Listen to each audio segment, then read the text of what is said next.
fui candidato sozinho, né? Fui candidato com o PSOL, com meus companheiros bravos, né? Lutadores, né? Que se colocaram, né? Junto, mas era o PSOL sozinho.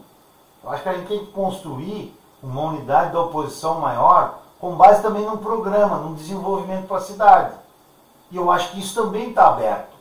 Se por um lado está fácil a vida para o governo, como eu disse, nunca as condições foram tão boas, por outro lado, para a oposição também está colocada a necessidade de ter de se unir, de ter uma ampla força de oposição que busque uma mudança, uma transformação real para a cidade.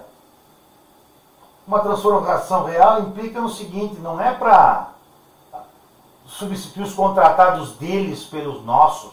Isso não é mudança, isso não é transformação.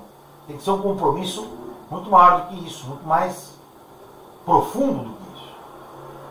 E eu acho que isso também está colocado, porque todas as forças de oposição, elas também estão dispersas.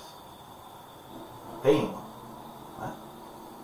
Sim, uma liderança que unifique o campo da oposição. Ou um programa. Eu não digo nem uma liderança, um programa. Um programa mínimo. Um programa não tem. Então, é nosso dever buscar criar as condições para desenvolver em conjunto esse programa mínimo. Com o PT, com o PDT, com o PSOL,